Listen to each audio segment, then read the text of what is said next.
नमस्कार दोस्तों, आरएनएम education study में आपका स्वागत है। BA BSc BCom 6 semester communication skill and development personality development के सिलेबस के अनुसार हम थ्योरी देख रहे हैं। आज का टॉपिक रहेगा व्यक्तित्व को समझने के सिद्धांत। ठीक है, जो आपके एग्जाम में 1-2 प्रश्न आते हैं। ठीक, आज ये देखेंगे। तो ज़्यादा समय ना लेते हुए क्योंकि आपका समय बहुत उपयोगी है, इसीलिए आपका ज़्यादा समय नहीं बर्बाद कर सकते। ठीक है, क्या है कि व्यक्तित्व को समझने के सिद्धांत का उद्देश्य यह जानना होता है कि व्यक्ति का स्वभाव, व्यवहार, सोचने का तरीका, भावनाएं और सामाजिक प्रतिक्रियाएं कैसे बनती हैं और क्यों अलग अलग व्यक्ति अलग अलग व्यवहार करते हैं। विभिन्न मनोवैज्ञानिक ने व्यक्ति को समझने के लिए अलग अलग सिद्धांत प्रस्तुत किए हैं। ठीक है, क्या है मतलब हर व्यक्ति अलग अलग अपने व्यवहार से दूसरे को प्रभावित करता है।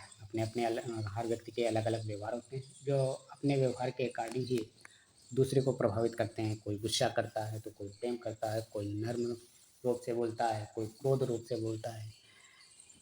ठीक है, मनुष्य के स्वभाव होते हैं जो वो बहुत कम अपने जीवन में परिवर्तन ला पाते हैं। मनोविश्लेषणात्मक सिद्धांत किसने दिया था? सिगमंड फ्रॉयड ने। तो देखो ये याद रखना कि मतलब मनोविज्ञान सिद्धांत किसने दिया? Sigmund Freud. उपयोगी है, मोस्ट इम्पॉर्टेंट है। ठीक, मोस्ट इम्पॉर्टेंट क्वेश्चन बन सकता है आपका। ठीक, क्या है? व्यक्तित्व 3 भागों से बना है, आईडी, ईगो और सुपन। देखो क्या है, ये मनोविश्लेषण सिद्धांत कितने ईड, अहम, ईगो और सुपर ईगो। ठीक है, ये आपके एग्जाम में पिछले एग्जाम में आए हुए हैं, तो इनको याद रखना है। ईड का मतलब होता है क्या होगा? इच्छाओं और वासनाओं का केंद्र है जो जन्म से मौजूद होता है। ईगो का मतलब वास्तविकता को समझता है और मध्यस्थ की भूमिका निभाता है। सुपर ईगो का मतलब नैतिकता और समाज के आदर्शों का प्रतिनिधित्व करता है। ये 3 आपके क्या हैं? मनोविश्लेषणात्मक सिद्धांत के भाग हैं। व्यक्तित्व के या पर्सनालिटी के भाग हैं, ये आते हैं। देखो, ठीक, मन की 3 अवस्थाएं होती हैं। कौन कौन सी? चेतन, अचेतन, अर्धचेतन, कॉन्शियस, अनकॉन्शियस और सबकॉन्शियस। ठीक, बहुत ध्यान से तुम देखना और इसी तरह यही आपके ऑब्जेक्टिव में बनेंगे। ठीक, जब तक हम थ्योरी नहीं देखेंगे, विस्तार से नहीं पढ़ेंगे, तब तक हम ऑब्जेक्टिव प्रश्नों को या वस्तुनिष्ठ प्रश्नों के जवाब नहीं दे पाएंगे। इसलिए हमें सबसे पहले थ्योरी देखा जाता है। ठीक, टॉपिक वाइज, तब उसके हम प्रश्नों को कर सकते हैं या कर पाते हैं। ठीक, आगे देखें। मानवतावादी सिद्धांत किसने दिया है? कार्ल रोजर और ब्रह्मन मास्लो ने। ठीक, व्यक्ति में आत्मविकास और आत्म साक्षात्कार की क्षमता होती है। क्या है? व्यक्ति में आत्मविकास और आत्म साक्षात्कार की क्षमता होती है कि किस तरह की बोलचाल, अपने को दूसरे के सामने किस तरह से प्रेजेंट कर सकता है या प्रदर्शित कर सकता है। मास्लो की ज़रूरत की श्रेणी के अनुसार क्या? भौतिक आवश्यकताएं, सुरक्षा, प्रेम संबंध, आत्मसम्मान, आत्म साक्षात्कार, ये क्या है? ये मास्लो की ज़रूरत की श्रेणी, मतलब मास्लो ने ये श्रेणी व्यक्त की है। रोजर्स ने कहा कि हर अच्छा बनने की क्षमता रखता है। ठीक है, क्या है? हर व्यक्ति अच्छा बनने की क्षमता रखता है। हर व्यक्ति पर होती है अच्छा बनने की क्षमता, मगर कोई सामाजिक तौर से वो हो जाता है, कोई अपने विचारों को से वो हो जाता है, कोई सामाजिक स्तर से नहीं समझ पाता है कि हम अपना विकास किस तरह कर सकें। गुण सिद्धांत आलपोर्ट, कैटल और इशेनक ने दिया है। गुण सिद्धांत किसने दिया है? आलपोर्ट, कैटल और उसने मुख्य बिंदु क्या? व्यक्ति को मापा और समझा जा सकता है गुणों के आधार पर। ठीक, गुणों के आधार पर व्यक्ति को मापा और समझा जाता है। जैसे मिलनसारता, किस तरह व्यवहार है, ईमानदारी, घबराहट, साहस, ये सब क्या है? गुण सिद्धांत हैं। Big 5 model ocean. ठीक, इसमें मॉडल दिए हैं। कौन कौन से मॉडल हैं? 5 हैं। ओपनेस या नवाचार की प्रवृत्ति, कॉन्सेसिटियसनेस, कर्तव्यनिष्ठा, एक्स्ट्रावर्जन, बहुमुखता या अग्रीएबलनेस, सहमत स्वभाव, न्यूरोटिसिज्म, भावनात्मक अस्थिरता।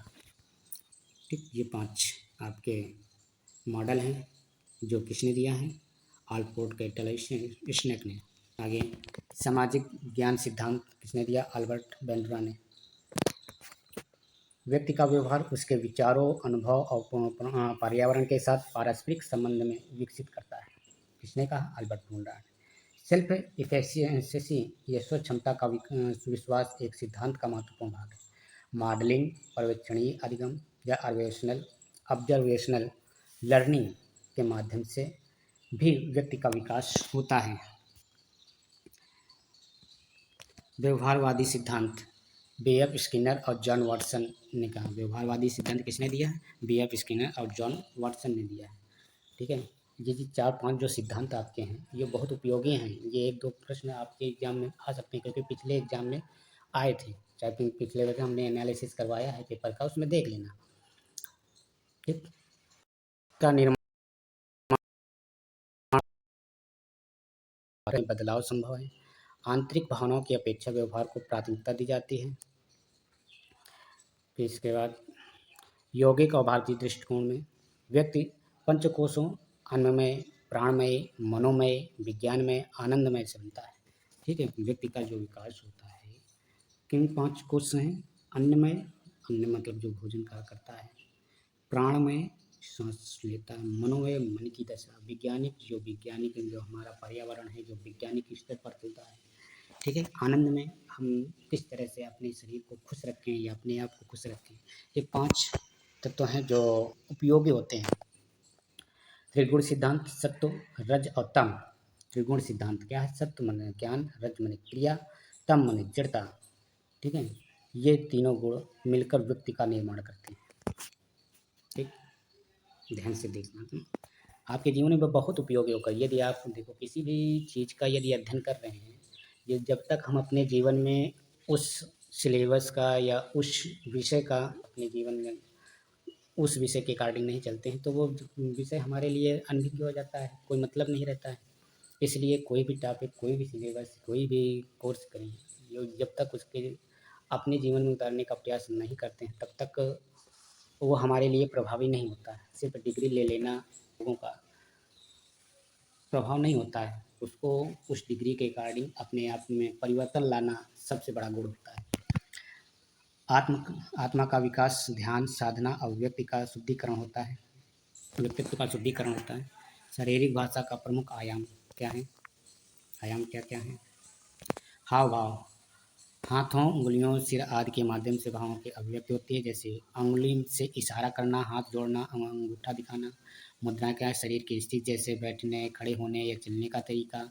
यह व्यक्ति के आत्मविश्वास, उदासी, सम्मान जैसी स्थिति को दर्शाता है। चेहरे की अभिव्यक्ति क्या है? चेहरे का भाव मुस्कुराना, गुस्सा, आश्चर्य, दुख होता है। भावनाओं का सबसे सीधा संकेत देते हैं।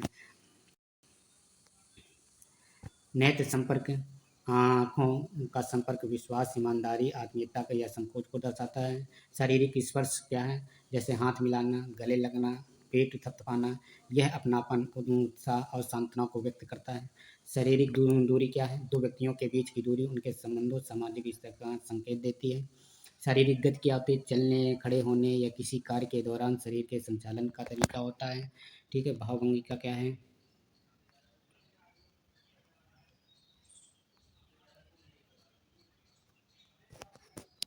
भावभंगी का क्या है? व्यक्ति की आदतें, जैसे बार बार बालों को ठीक करना, पैर हिलाना, ठीक है, आदि ये भावभंगी का है।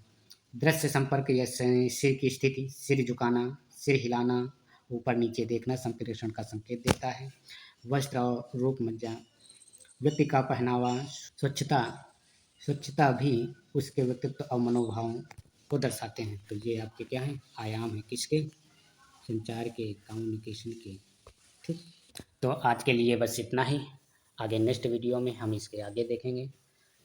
ठीक है, हम लास्ट में आपने ऑब्जेक्टिव भी देखेंगे, कम से कम 100-150 प्रश्नों को देखेंगे, ताकि उसका मैराथन लेंगे, ताकि लास्ट में आपके पेपर में लाभदायक हो सके। पहले हम टॉपिक वाइज देखेंगे, टॉपिक वाइज पढ़ेंगे। यदि हम पहले उसका अध्ययन कर लेंगे थ्योरी का, तब हम एमसीक्यू करेंगे, तो ताकि बहुत प्रभावी होगा और याद भी बना रहेगा एग्ज़ाम में।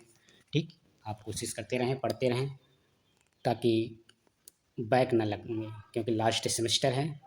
यदि बैक लग जाते हैं तो आपका पूरा साल बर्बाद होता है। हाँ, हो सकता है यदि स्पेशल बैक आए तो उसमें भर सकते हैं, मगर क्यों हम बैक का मुंह देखना पड़े? ठीक है, बैक क्यों लगवाएं? यदि हम इसी बार में क्लियर कर सकें।